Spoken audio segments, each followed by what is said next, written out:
I'm Veronica Hale. I'm 33 years old, born and raised in Reno, Nevada.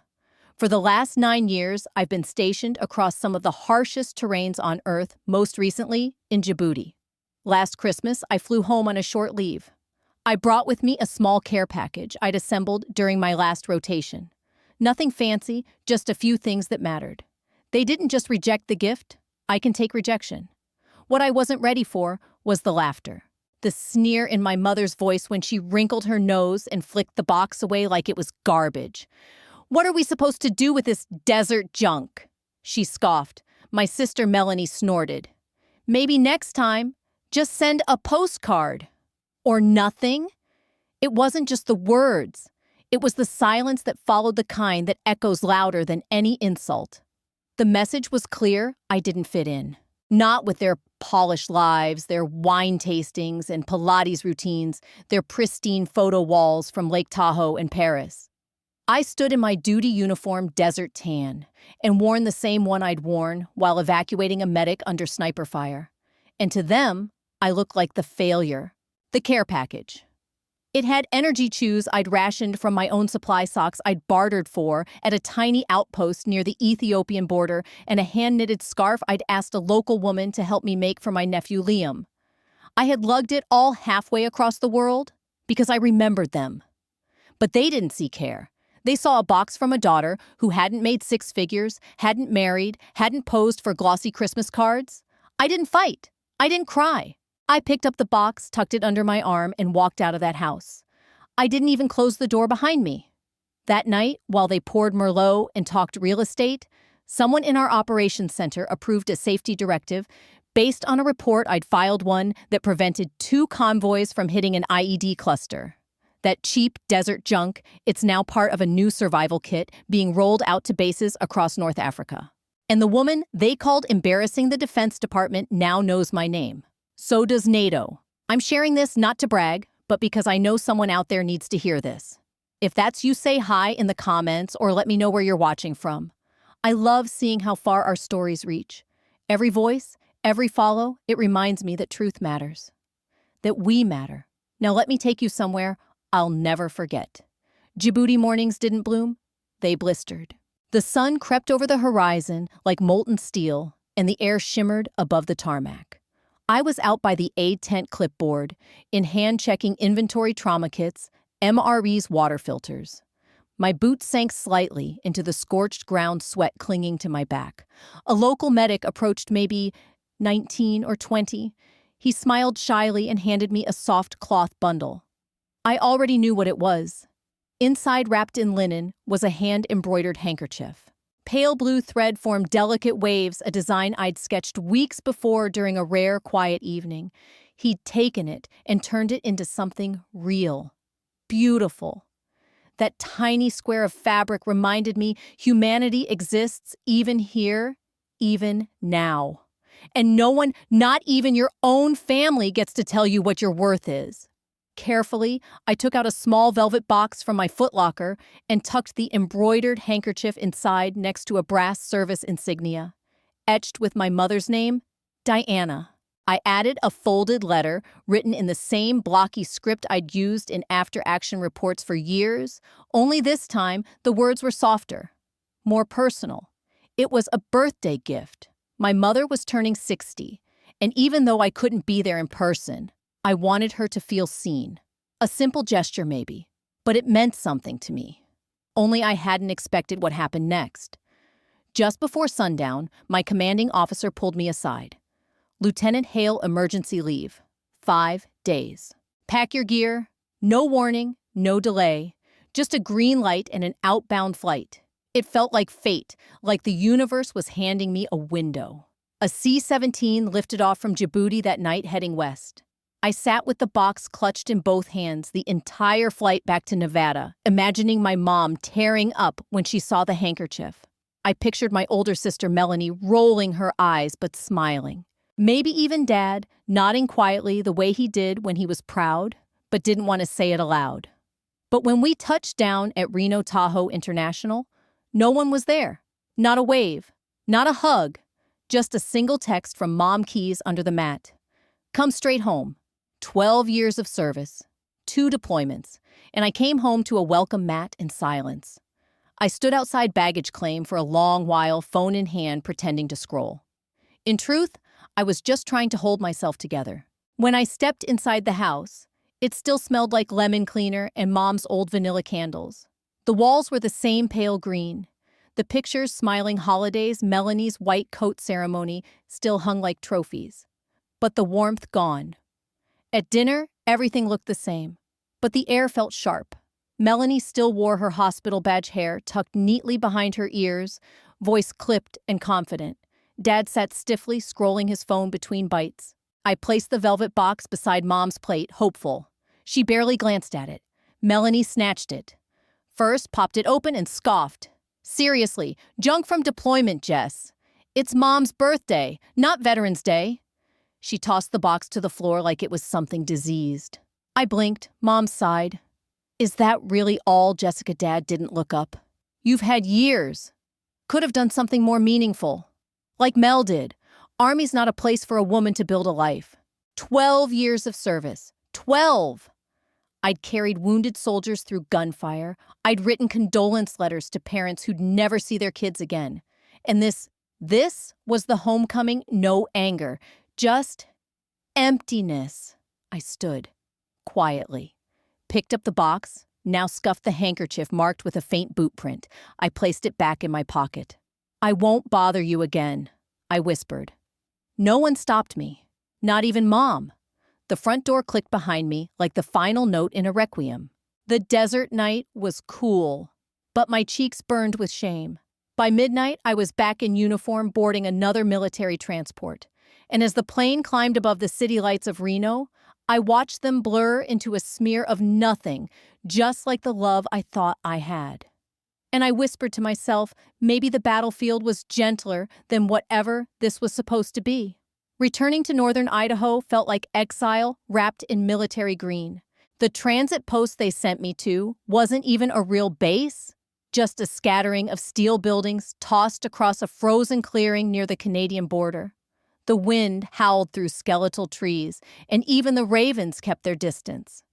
It was the kind of place you got sent when they didn't know what to do with you or didn't want to be reminded you existed. I was back among ammo pallets and weather-beaten crates of rations, spending my days reorganizing inventory and my nights pretending silence was comfort, not punishment. After Operation Iron Wind, most of the people I once relied on had been reassigned across the globe. I was alone again, but this time, it wasn't distance that hurt. It was the invisibility. No one asked about Reno. I didn't offer. Maybe they assumed my leave had gone well.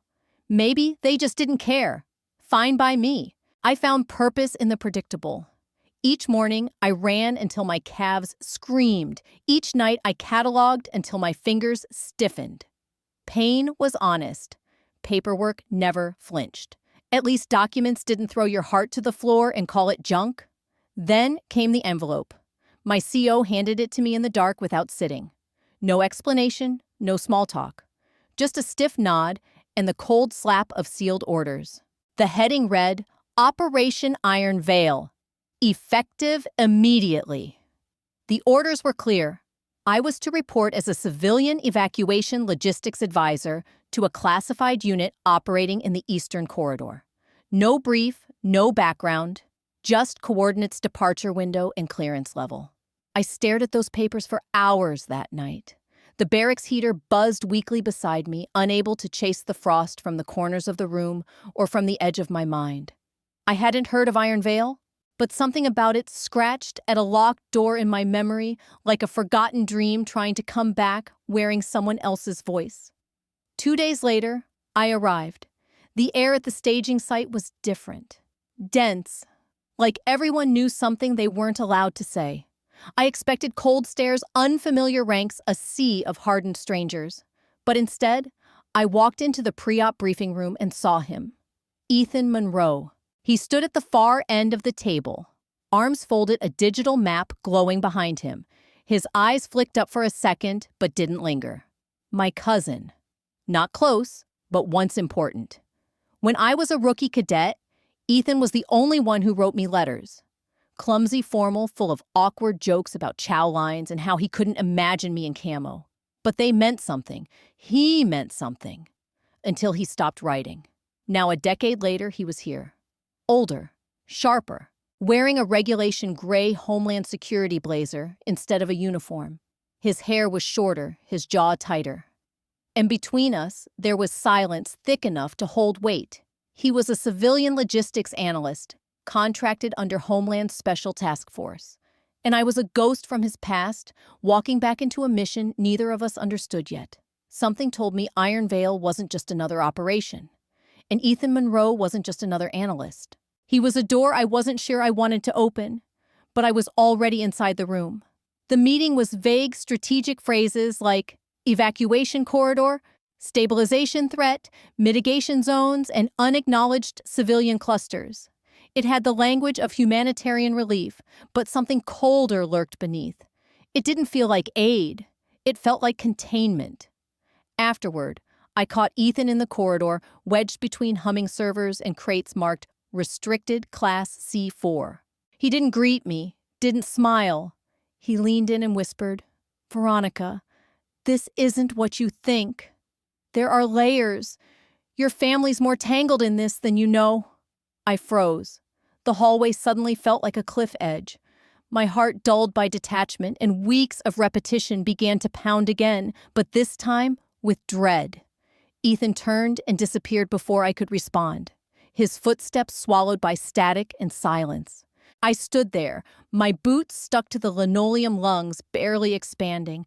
Layers. What layers? My family had shut me out for years. What did they have to do with a black ink operation like Iron Veil? Why now? Why me? The Dallas leave wasn't a fluke. My reassignment wasn't a clerical shuffle. Someone pulled me into this for a reason, and I was starting to think it had nothing to do with my rank. At dawn, we landed on the outer edge of what used to be Merrow Creek, Arizona, a border town, now scorched to the bone. Wildfires had swept through 3 weeks prior, but the ground still smoldered. The air reeked of copper ash and synthetic poison.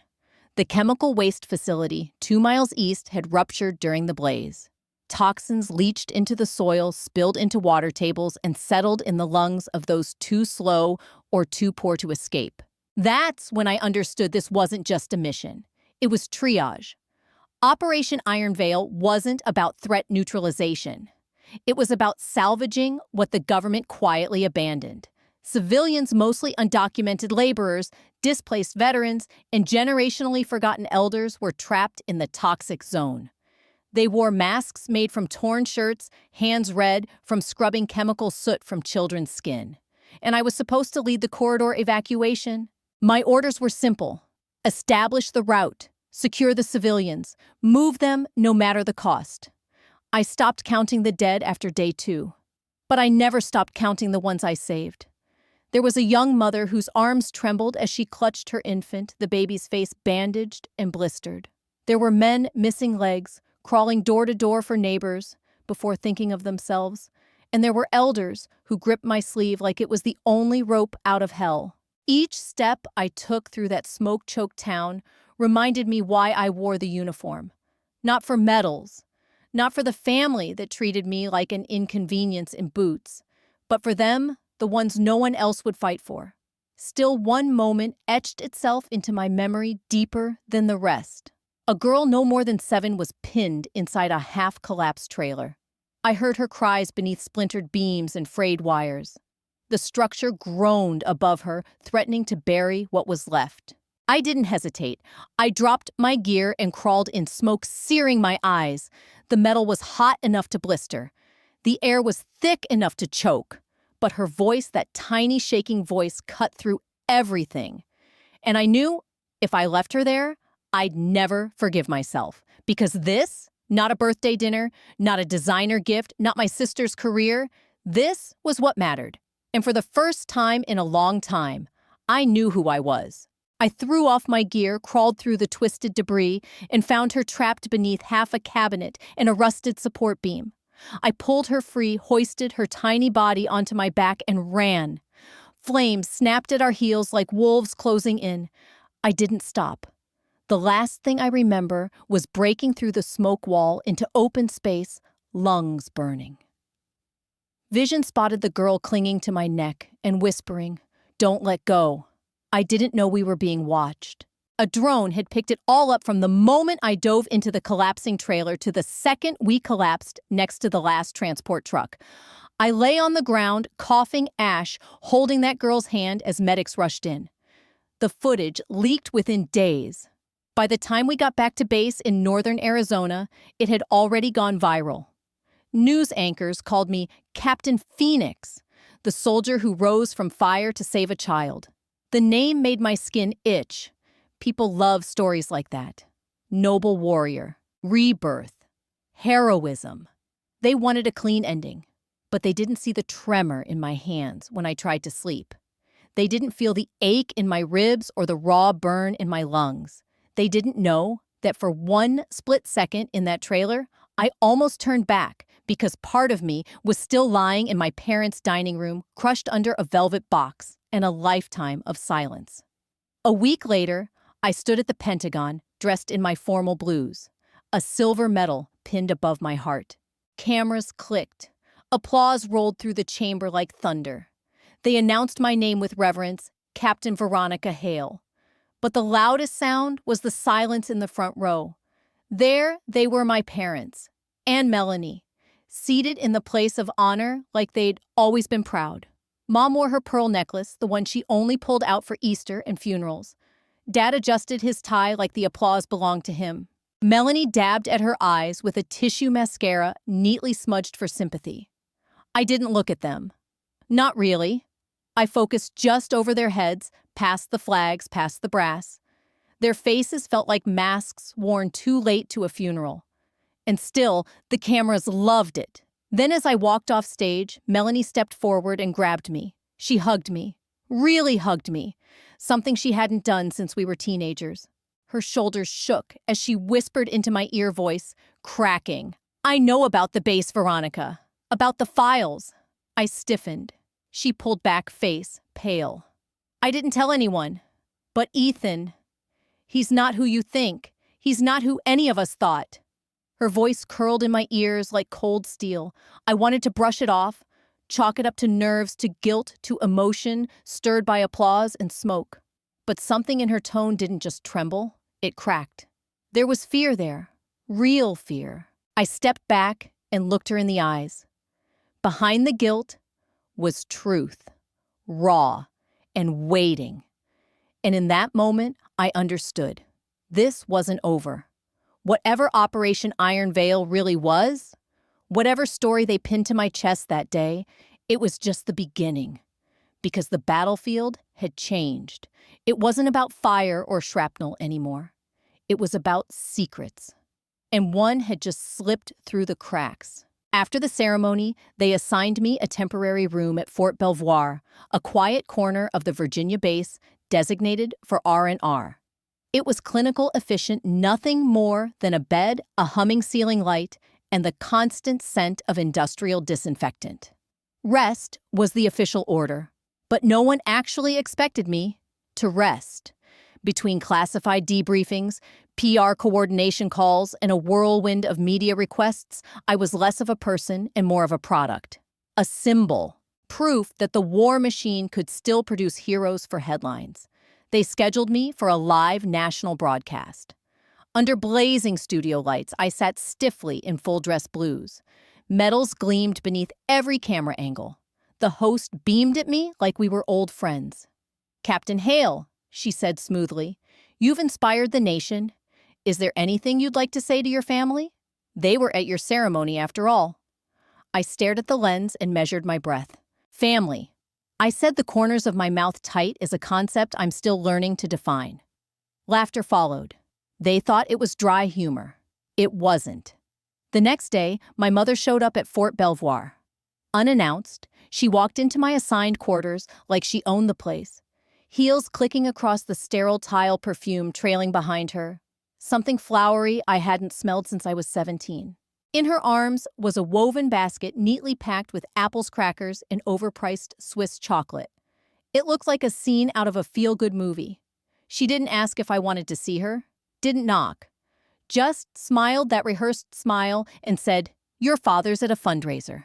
But I told the ladies at the club that my daughter was honored at the Pentagon. They were so impressed. That was it. No apology. No mention of the scarf Melanie had tossed like garbage. No reflection on the years I'd spent in war zones while they clinked wine glasses over holiday roasts. No acknowledgement of the birthday dinner she'd let unravel in silence. She wasn't here to reconnect. She was here to collect, to claim credit, to polish her image with a gleam of secondhand valor. I let her talk, stone-faced, no nods, no warmth. Let her decorate the moment like she always did, twisting my pain into her prestige. Her voice echoed in the small room as she praised me for the benefit of imagined spectators, as if the Pentagon's honor had finally made me acceptable. But then something shifted. She reached into her purse, maybe for a tissue, maybe a lipstick, I couldn't be sure. But something small slipped from her bag and slid across the floor. A key. I picked it up out of instinct. 2 inches long, simple brass, but not ordinary. I turned it over in my fingers and froze. Etched into the side were 3 characters. Alpha, 12, Gamma. My stomach dropped. I'd seen keys like this before. During Operation Stone Mirror, a failed deep vault extraction mission in Turkey. Keys like this weren't house keys. They were access markers used in ultra-secure government storage facilities to unlock classified archives. What was my mother doing with one? She didn't notice right away, but when she did, her eyes flicked to mine. For the first time that day, the smile fell away. Something flickered in her expression, panic, recognition, calculation. It passed so quickly, I almost doubted it. Almost. I set the key on the counter without a word. And suddenly, her visit felt less like a performance and more like surveillance. Whatever Operation Iron Veil was, my mother was no bystander. And neither was I. This wasn't a house key. It was a military archive key, the kind issued under strict clearance protocols. Each one engraved with a unique identifier. Each one tracked.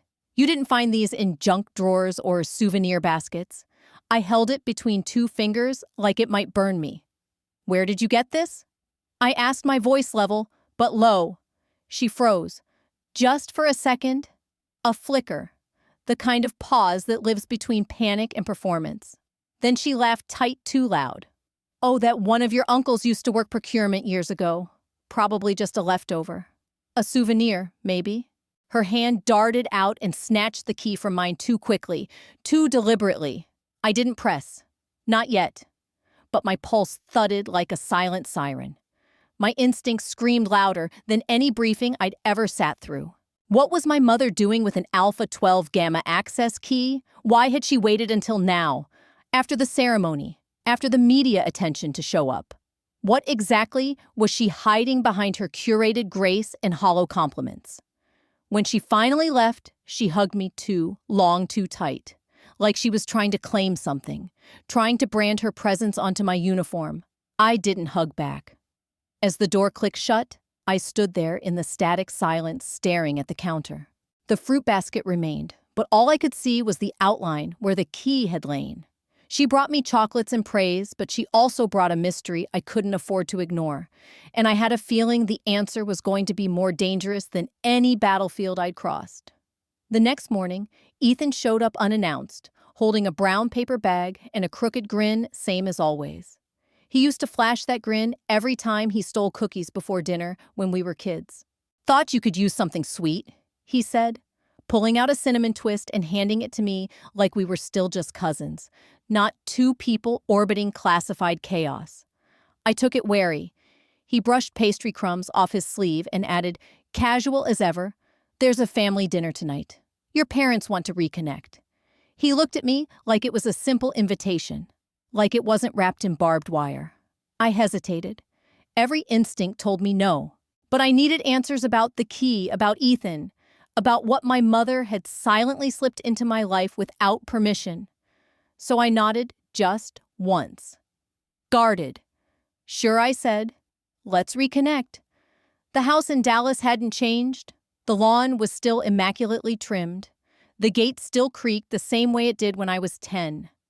But inside something was different. The air was too still, too sweet, like someone had sprayed just enough vanilla to cover something rotting. The living room was staged, spotless, like a catalog photo. The dining room shimmered like a magazine spread. The table was set with silverware I hadn't seen since my parents' 30th anniversary.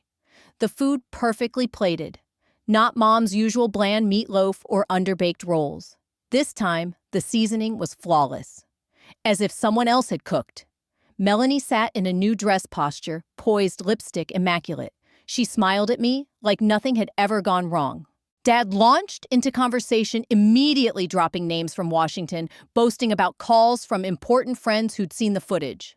As if I were the product of his coaching. As if he deserved credit for my lungs still working through smoke. As if that key never happened. As if this dinner wasn't a performance. But I wasn't here for comfort. I was here for truth. And I could already feel the cracks forming.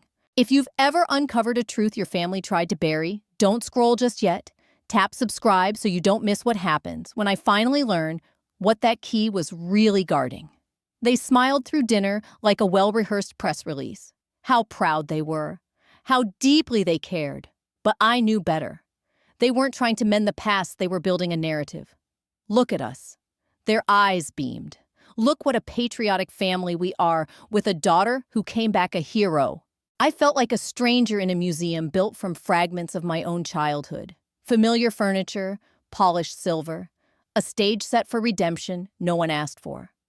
Then Ethan leaned back in his chair, swirling his wine with practiced ease. "You know," he said, like it was casual, "there's an opening at one of the new private defense consultancies. Some of our family's partners are backing it." He met my eyes. "You'd be perfect. Logistics, civilian operations, high clearance oversight." My jaw tensed. "I'm not interested in leaving the military." He gave a quiet laugh, low, sharp. "It's not about interest, Veronica. Some things—" He paused. "You don't get to refuse." Then he added, "You still owe this family a chance to show itself." His smile looked soft, but there were thorns behind it. I knew that tone. It was the same tone a superior officer used before sending someone into a deniable zone where truth was disposable and orders came without ink. And coming from Ethan, it made my spine go cold. After dinner, while laughter echoed in the living room, I slipped away. Down the hall, past the oil paintings and fake warmth, into Dad's old office. The smell of aged bourbon and faint cigar smoke still clung to the wood-paneled walls like ghosts. He was always paranoid, kept backups of everything. I moved slowly, opened each drawer with care, checked beneath old files, company newsletters, thick envelopes marked private. At the bottom, beneath a sealed leather folder, I found it. A folded operations map. Stark black print, red notations, iron veil.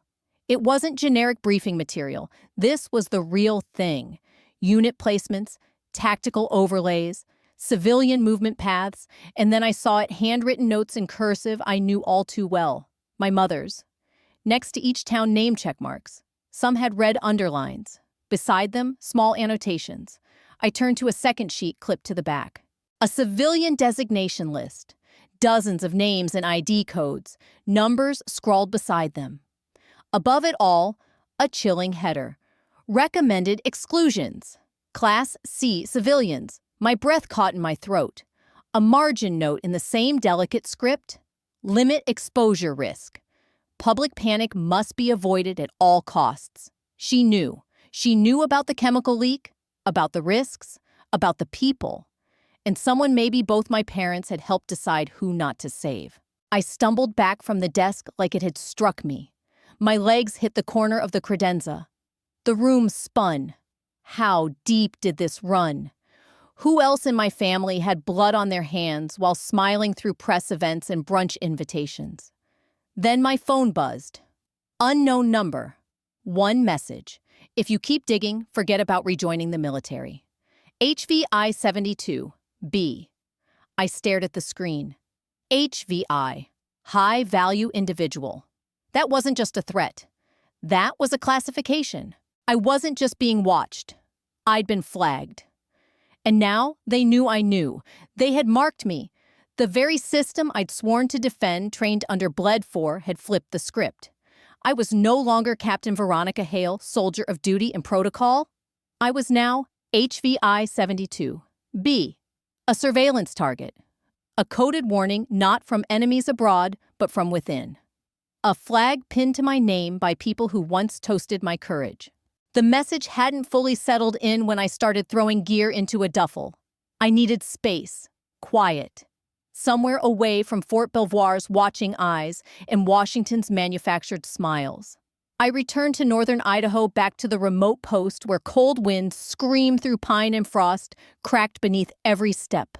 I thought I'd be safe here, hidden, forgotten. But I had barely dropped my bag when the encrypted line buzzed. My secure channel cracked open static and frost in the form of Melanie's voice. "Veronica," she whispered. "It's Mom." Pause. "She's in the hospital. Stage 4. Liver. They say she doesn't have much time." My chest didn't tighten from grief. It stiffened with instinct. The timing, the delivery, the sudden urgency after decades of calculation and weeks of tension. It didn't sit right. Not after Ethan's veiled threats. Not after the key, the file, the map. Still, I boarded the next flight to Dallas. Not for comfort, not for forgiveness. I went because some truths die with their keepers, and Diana Hale had kept too many.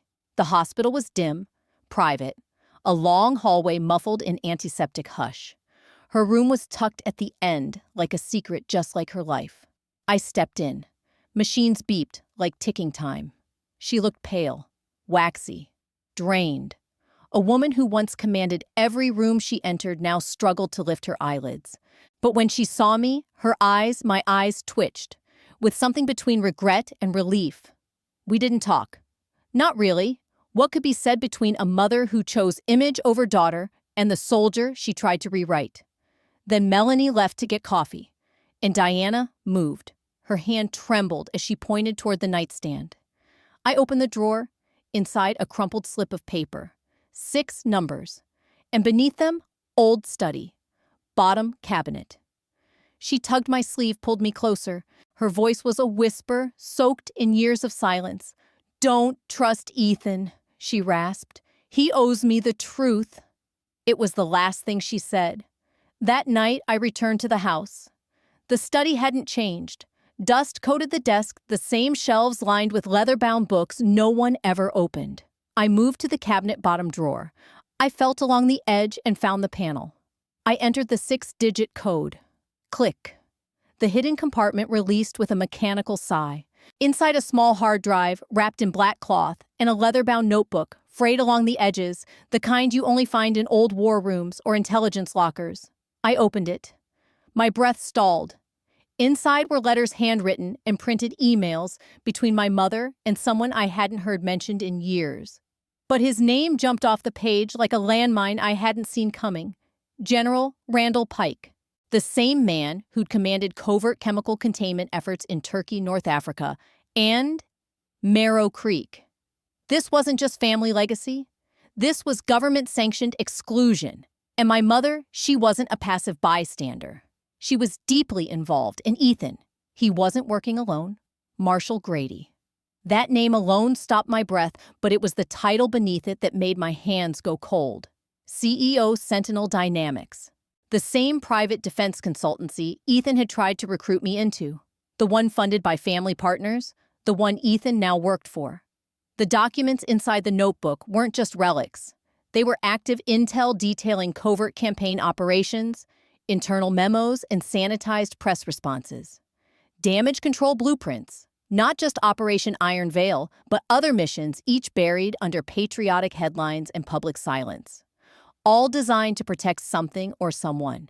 Then I found the dagger, an authorization memo cleared through encrypted internal channels. It bore Ethan's digital signature. The directive: removal of non-essential civilian convoy from Zone 4E. Priority clearance for classified asset transport through Corridor Bravo Delta 9.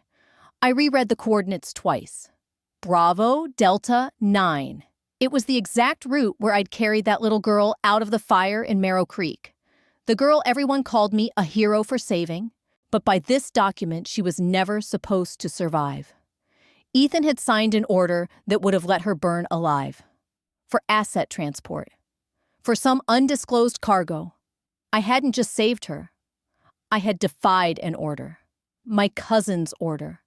I sat in my father's old study hands, trembling, breath shallow. My uniform soaked in ash sweat, and blood had become the instrument of rebellion against my own bloodline. This wasn't family dysfunction. This was orchestration. Decades of silence, of manipulation, of headlines written before truth could speak. Then I heard keys. The front door clicked. I panicked, slammed the notebook shut, shoved it into my duffel alongside the hard drive, and crept into the hallway, pulse roaring. But it wasn't Ethan. It was Melanie. She looked like she'd aged 10 years in 2 days. Her makeup was smeared, hair pulled back like she'd run there. Her voice cracked the moment she saw me. "He's watching me too," she whispered. I didn't know where else to go. I didn't have to ask who he was. She kept talking. He told me to delete everything. Said it was about national security. Said Mom would have wanted it that way. She paused, reached into her coat, and pulled out her phone. Her thumb hovered, then tapped a file. A recording. Ethan's voice. Calm, measured, controlled. "She's digging too far. If she doesn't cooperate, escalate. Handle it like HVI Tier 72. You know what that means." My blood ran cold. He wasn't bluffing. He had classified me. He was preparing to erase me. Melanie's voice shook. I didn't know he was like this. He made Mom believe she owed him. He used me. All of us. There was a silence between us. Dense. Heavy. Then she reached back into her coat and pulled out something small, metallic. A flash drive. "This has the original list," she said. Orders, internal directives, the names. I kept it. I couldn't live with it. I took it from her fingers, brushing hers. We stared at each other. Two sisters who had walked separate paths for decades, one through polished hospitals, the other through war zones. And in that moment, for the first time since childhood, we were standing on the same side. The enemy was inside the house. And maybe he always had been. Ethan Monroe. My cousin, my betrayer, didn't come in the form of a foreign threat or insurgent tactic. He came dressed in family dinners, casual smiles, and old childhood memories twisted into leverage. I knew I couldn't fight shadows alone. So I did what every soldier trained for survival would do. I infiltrated. I accepted Ethan's job offer with a tight smile and eyes wide open. He believed I was worn down. Malleable. That grief, guilt, and isolation had cracked me open and made me his again. That I'd fallen back into the fold like a loyal family piece ready for polishing. He didn't know I was walking straight into the lion's den with a lit match in my pocket. Before leaving Dallas, I reached out to Lieutenant Colonel Monroe. No relation to Ethan, but a man I trusted more than anyone still in uniform. Years ago, in the chaos of Aleppo, I dragged him out of a collapsed safe house while mortars screamed overhead. He owed me his life. More importantly, he still had a spine. Within 24 hours, Monroe confirmed what I feared most. Sentinel Dynamics. The private firm Ethan worked for wasn't just involved with Operation Iron Veil. They had their hands in at least 6 other covert projects using shell companies and offshore donors to launder military contracts, move illegal weapons, and scrub civilian deaths from the record. This wasn't corruption. It was a systemic infection, a cancer growing through the very bones of defense infrastructure. The following week, Ethan invited me to a strategic onboarding session at Sentinel's Dallas headquarters. Glass walls, polished concrete. The kind of modern workspace where deception dressed in Armani. He led me to a conference room that hovered above the skyline, clean, sterile, detached from the dirt it buried. On the table sat a leather-bound contract. Its pages were elegant, printed in a language only lawyers and liars understood. "Sign here," Ethan said, sliding a pen toward me. "And you'll never be watched again." He leaned in. "In fact, You'll be the one giving the orders. I smiled. I signed. But what he didn't know was that the document I signed wasn't legally binding. It was a digitally watermarked replica designed by Monroe's cyber team to trigger an internal trace, a sophisticated algorithm that once entered into Sentinel's system would redirect surveillance data into an encrypted military server. As soon as I left the room, I stepped into a private lounge. I opened my military-grade encrypted laptop, entered 2 sets of access codes, and launched the transfer protocol. Everything, the memo, the flash drive from Melanie, the operations map. Ethan's orders was uploaded directly to U.S. Army Command and the Office of the Inspector General. By morning, the machine moved fast. Federal warrants were issued, offices were raided. Ethan Monroe was taken into custody for high-level interrogation. Multiple retired generals, defense executives, and internal contractors received subpoenas. It was a purge, not bloody, but surgical. They called it a classified audit in the press, but I knew what it really was. Truth finally forcing its way through armor and silence. Still, I didn't return to my post. 12 hours after the warrants dropped, I received a letter of my own. Temporary suspension from active duty. Pending internal review for alleged protocol breaches and unauthorized dissemination of classified materials. Publicly, my record was cleared. My name rinsed of scandal. No charges, no reprimand. To the media, I was still Captain Veronica Hale, decorated combat officer and Pentagon honoree. But behind closed doors, the game wasn't over. It was rigged. The network I'd helped expose didn't collapse. It adapted. Like a virus changing form, it wormed into new contracts, new departments, new faces. This wasn't justice. This was a warning, and I wasn't done. 3 weeks later, I stood outside the cold gray stone of the Defense Oversight Committee building in Washington, D.C. Snowflakes drifted through the air, but I wore my full-dress blues boots, polished spine straight. I wasn't there to defend myself. I was there to testify, to make them listen to what they'd spent years pretending not to hear.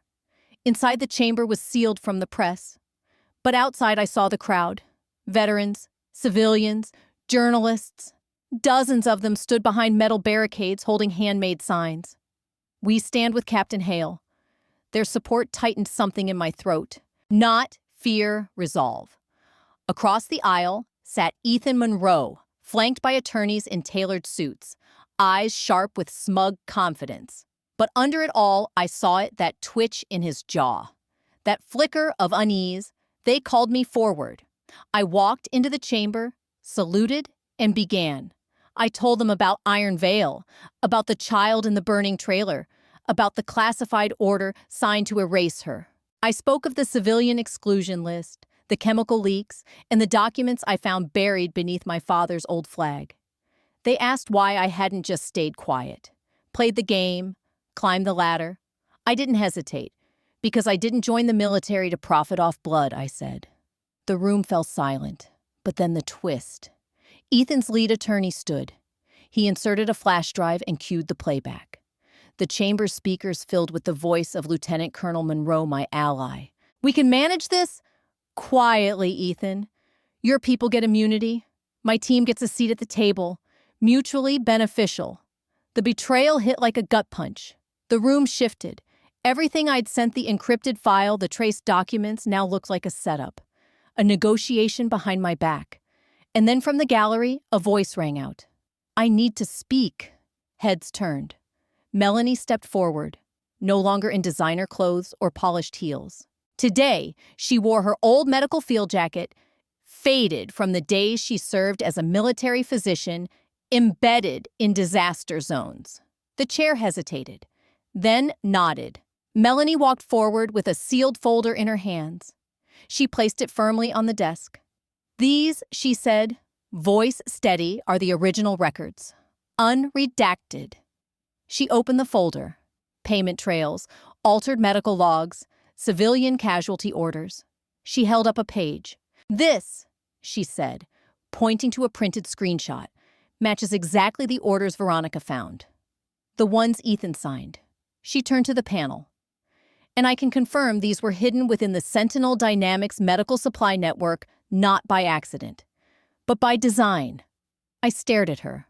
For the first time in years, we stood not as enemies, but as witnesses. The voice on that recording, that's not Monroe. The technician from the metadata unit testified, his tone calm but certain. It's deepfake, modulated audio. Our analysis team completed a forensic sweep yesterday. He tapped the screen behind him. We have the metadata. The room erupted. Lawyers scrambled to regroup. Committee members leaned into each other in urgent whispers. The chairman pounded the gavel, once then called a recess to verify the evidence. The moment shattered Ethan's polished facade. He stood. 2 armed federal officials flanked him as he gathered his papers. But before he exited the chamber, he paused beside me. You think justice is noble? He muttered, his voice a snake's hiss. It's leverage, Captain. You just chose the wrong goddamn currency. I didn't respond. I didn't need to. His world had always been built on silence. Mine had become a weapon made of truth. That night back in my D.C. hotel room, I sat by the window and watched storm clouds coil around the Capitol dome. The monuments below flickered like shadows trying to hold their shape. My phone rang. The voice on the other end was gravelly familiar. General Harlan. Retired now, but once my commanding officer in Syria, the same man I'd followed through mortar fire and moral wreckage. You rattled them, Hale, he said. They didn't think you'd make it to the microphone, let alone survive the fallout. He paused. If you're ready, I've got a proposition. No rifles this time, just strategy. Real change. I didn't answer right away. I looked out at the city. It wasn't bright, but it was no longer empty. And I finally understood something I'd only guessed before. The hardest battles weren't fought with guns. They were fought in silence, in committee rooms and closed-door negotiations, in refusing to sit down when powerful men told you to kneel. And for once, I wasn't fighting alone.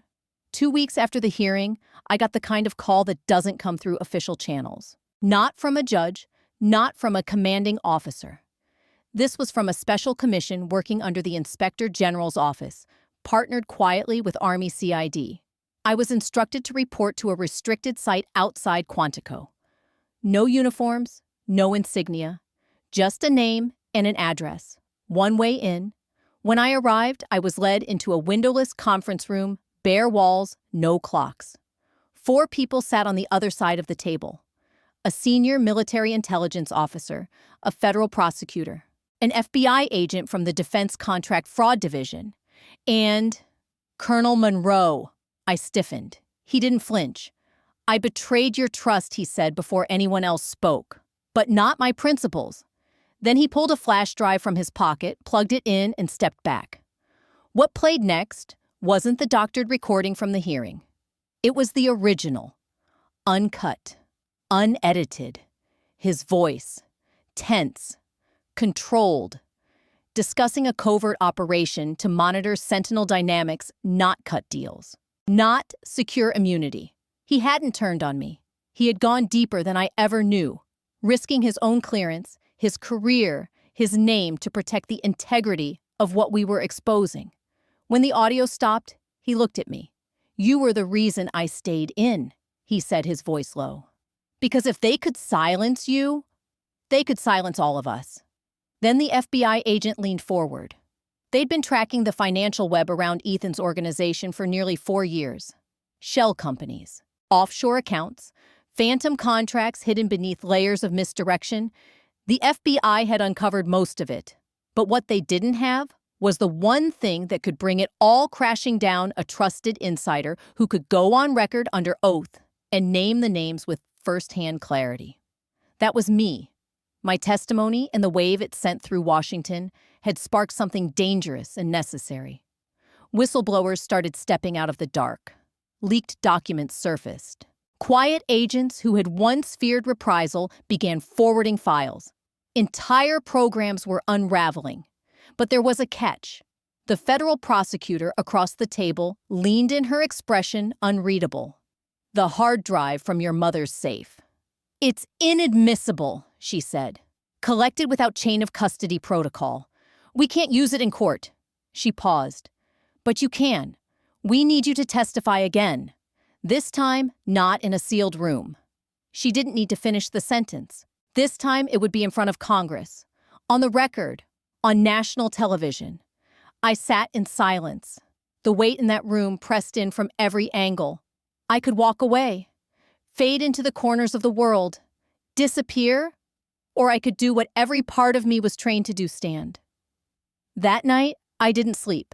I sat near the frost-covered window of the base housing outside Quantico, watching white veins crawl across the glass like frozen scars. My thoughts drifted to the little girl I had carried out of Merrow Creek, to the soldiers who'd never made it back to civilians.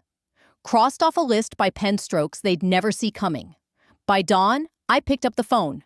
"I'll testify," I said, voice steady. "But don't call me captain. I'm not here as military. I'm here as a soldier and a witness for every civilian who never got the chance to speak." 1 week later, the cameras rolled. The room was packed. Congressional Oversight Committee, Senate aides, reporters behind soundproof glass. The world was watching millions, they said. I walked into that chamber with my uniform pressed and perfect but stripped of rank. No medals, no ribbons, no distractions. Just truth. I sat tall, spine unflinching. And then I spoke. I told them about Sentinel Dynamics, about Ethan, about Iron Veil. I told them about the dinner tables where betrayal dressed up like loyalty, about the contracts written with civilian blood, and the rooms where silence was paid for in influence. I spoke of my mother, who had died before she could undo what she'd helped create. I told them everything. And my voice never cracked, my hands never shook. In that moment, I wasn't just reclaiming my name. I was ripping the mask off a system that had hidden behind medals and mottos while bartering lives like spare change. 7 months later, the Department of Defense sent its decision. No court-martial, no reinstatement, no ceremony. Just one sentence. Released from service due to elevated risk of compromise. No reprimand, no apology. Just a quiet exit stamped in black ink behind redacted lines. I could have fought it. Filed appeals, gone to every news outlet on the East Coast. I could have demanded recognition, demanded reinstatement, but I didn't. I packed my life into a rental truck, closed the door on 20 years of uniforms and field briefings. And I drove west, toward Colorado, toward the mountains where I'd first trained as a cadet, toward the silence I had earned. Before politics poisoned every command, before headlines replaced honor, I found something simple. A patch of land at the foot of the Rocky Mountains. Quiet, steady, untouched by the spin of DC. There, I built something real. A retreat center. For veterans. For children from war zones. For people learning how to breathe again. I didn't teach tactics. I taught survival. I taught stillness. I taught how to feel safe in your own body again. One quiet afternoon in early winter, Melanie arrived without warning. Snow clung to her jacket, a manila folder in her hands. "I work for a congressman." Now she said, her voice soft, but proud. "He's backing a reform bill, and he wants to name it after you." Inside the folder, the Hale Act. Proposed legislation for military whistleblower protection and civilian strategy transparency designed for those who served in gray zones, the shadows where orders are blurred and truth is often buried. If it passes, she said it'll be the first of its kind. Then she asked, almost cautiously, "Would you ever consider coming back to DC? As a policy advisor or maybe ethics consultant?" I looked at her for a long moment. Then I shook my head. "I'm still serving," I said. "Just not with weapons." Here, the fight was slower. But maybe that's where real peace begins. That evening, as the sun bled across the mountaintops in streaks of amber and violet, I stood outside the cabin and watched a group of kids practicing fire-starting drills beside a quiet circle of former soldiers. Some looked up and gave me a nod. A few saluted me with their eyes. Most just stayed still, comfortable in the silence. No medals were pinned, no cameras clicked. No applause thundered. But in that hush beneath snow-dusted pine and fading daylight, I felt something deeper than victory. I felt seen, And I understood. Some wars don't end in surrender, they end in stillness. And sometimes the most powerful victories are the ones no one claps for. If you've made it this far, thank you for listening, for seeing me, and for carrying a piece of this story with you. I don't need medals. I don't need applause. But if my journey stirred something in you, if you've ever stood alone for what was right, or walked away from something broken just to build something honest, then leave a comment. Tell me what part resonated. Tell me what you've survived, because every time someone speaks truth, it makes the silence a little less heavy. And if you believe stories like this matter, stories of service, integrity, and refusing to be quiet when silence protects the wrong people, then subscribe. Stay connected. Not for me, but for what we're building together. Every click, every share, every voice raised. It chips away at the walls that power hides behind. Here's what I've learned. Peace isn't passive. It's forged, choice by choice. It's saying no to comfort when courage is needed. It's helping one person breathe easier, even when you're still catching your own breath. So wherever you are right now, whether you're in uniform behind a desk or just trying to keep going, remember, your voice matters. Use it, and don't let anyone take it from you.